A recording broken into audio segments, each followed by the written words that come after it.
Bueno, yo coincido con Vaquero cuando dice que estamos ante una situación paradojal, porque justamente estamos en un momento de cambio cultural con respecto a los aprendizajes y a la importancia, ¿no?, que se le da a los aprendizajes en el sistema educativo y en toda la cultura. Sin embargo, es paradojal porque nos encontramos en ambientes o en instituciones educativas en las que sigue rigiendo esta idea de mercado, esta idea de lo empresarial, yo diría más bien esta idea de la meritocracia, ¿no? Y que se ve claramente en los ejemplos pensados en cuanto a la evaluación. Por ejemplo, una evaluación que sigue siendo una evaluación que apunta a clasificar a los estudiantes, a un buen o mal estudiante, a lo que le falta, a lo que no tiene, a dónde debe llegar, ¿no? Pero de una mirada sumamente excluyente. Nosotros, sin embargo, estamos, como diría Bauman, ante una modernidad líquida, sí, una modernidad líquida, porque estamos en un mundo que es sumamente cambiante, que se transforma, que fluye, que es diverso, ¿no? Sin embargo, el sistema educativo está como cuando se sancionó la ley 1420, ¿no?, que garantizaba un derecho a la educación común, obligatoria, gratuita, pero sigue estando prácticamente en el mismo nivel, ¿no?, en algunos aspectos, porque hay estamentos que siguen inmóviles, que siguen permaneciendo totalmente rígidos y que no se ajustan a esta nueva modernidad, esta modernidad líquida que estamos atravesando, por más que de alguna manera en la mirada de las políticas públicas y de la cultura misma, ¿no?, haya otra postura u otra idea hacia la visión de la inclusión y de los aprendizajes significativos.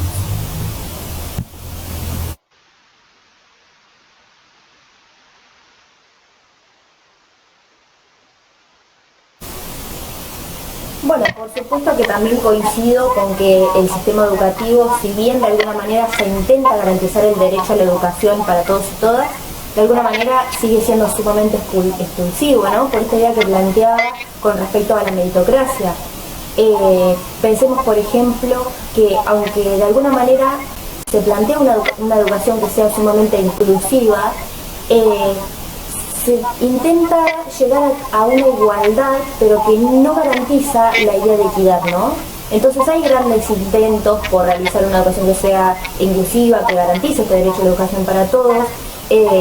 aquellos que habitan, ¿no?, en instituciones educativas, pero sigue habiendo una fuerte idea de exclusión, ¿no? Y esta exclusión también está ligada a la idea del fracaso escolar, que bueno, justamente Vaquero nos dice que esta idea de fracaso escolar está vinculada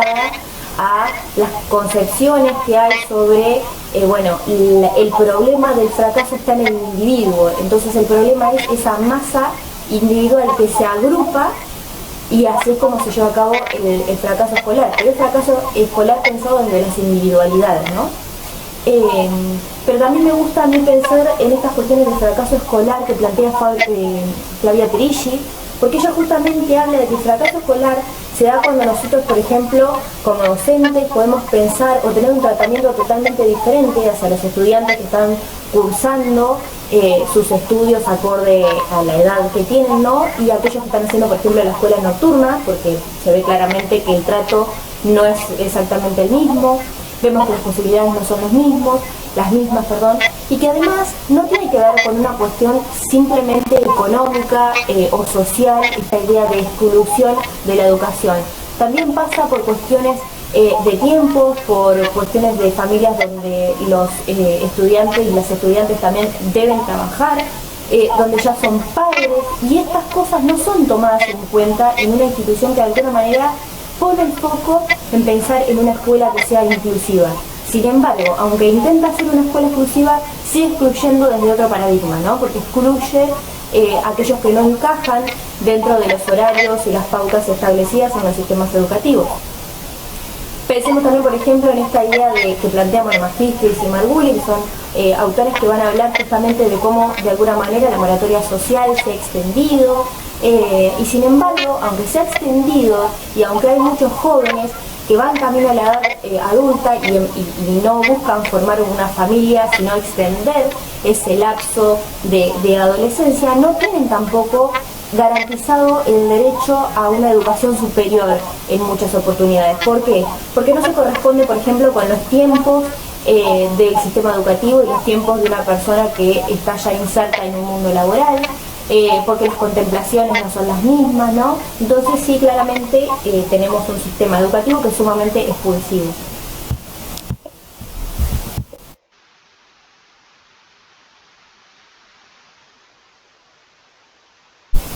Bueno, justamente el cambio vendría en pensar en esto que tenemos como lo común en relación a esos sistemas o a esas situaciones que excluyen a los y las estudiantes, ¿no es cierto? Entonces, bueno, a mí me gustaría por ahí pensarlo desde las consideraciones de Rebecca Nichols,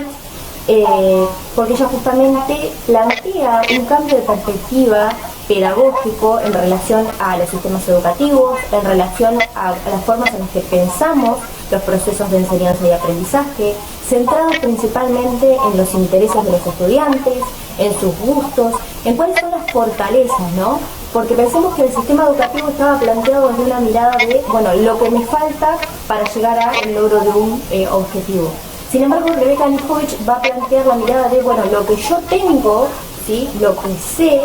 lo que aprendí, con lo que mejor me llevo, para a partir de ahí construir nuevos aprendizajes. Y esta mirada en torno a pensar a una educación que sea inclusiva y que garantice el derecho de todos, no solo a estar y habitar la escuela, sino a pertenecernos, a poder conformar nuestra propia identidad o identidades a partir de la mirada del otro también, ¿no? Es sumamente significativo si lo miramos desde esta postura. Entonces yo creo que un cambio sería eso, ¿no? Enfocarnos justamente en pensar cómo planteamos una educación que mire más a lo particular, ¿sí? A lo particular para no llegar a una idea de educación homogeneizadora, como ya sucedió durante muchos años atrás, porque si bien, como dije anteriormente, hubo muchos cambios, aún hay muchos estamentos que se siguen manteniendo como esta idea de evaluación. Entonces, poner el foco en cómo aprendemos, en la metacognición, en que cada uno sea responsable, constructor y partícipe de sus procesos de enseñanza y aprendizaje, me parece que es sumamente significativo y que sería el camino correcto para construir una educación de calidad. Bueno, yo creo que para poder pensar en, de alguna manera, validar o poner el foco en el valor de la educación actualmente, principalmente pensando en este sistema o en esta nueva perspectiva que ha acarreado la pandemia mundial, de la que nadie estaba esperando, ¿no? Nos lleva a pensar justamente en una mirada que vaya un poco más allá, ¿no? Que nos permita pensar en el otro, que nos permita pensar en las emociones, dice Vaquero justamente, pero en estas emociones que, si bien siempre se hace hincapié, pero se hace hincapié en las emociones positivas y no en las negativas, de la pandemia ha acarreado muchas emociones que van más por el lado de lo negativo. Entonces, ¿de qué manera la escuela toma un valor fundamental o primordial, o un valor más óptimo en relación a este nuevo contexto que vivimos? Bueno, será necesario pensarlo a partir de diferentes políticas públicas, por ejemplo, ¿no? Y yo pienso que quizás con esta idea del sistema ATR fue un camino bastante fructífero para pensar a la escuela desde otra perspectiva, con otro valor. Sin embargo, yo creo que de alguna manera se desvirtuó, ¿no? Porque la idea era justamente que cada participante pudiera acercarse a la casa de los estudiantes y de las estudiantes, para de alguna manera comentarles que la escuela estaba ahí, para saber cómo estaban, para saber cómo se sentían, cómo esta pandemia les estaba atravesando, y terminó desvirtuándose y llevándose hacia una mirada de correo donde, bueno, cada uno tenía que ir a las casas a entregar tarea o a ir a buscar tarea para llevar a la escuela. Entonces yo creo que si bien la política pensada con este instrumento de ATR era buena, se desvirtuó. Considero que algo factible sería que se vuelva a implementar porque, bueno, seguimos en un estado de pandemia, los derechos de los y las estudiantes se están viendo sumamente vulnerados desde muchos aspectos, entonces creo que es fundamental poner el foco justamente en esta idea de las emociones, de los sentimientos, de lo positivo pero fundamentalmente de lo negativo, porque es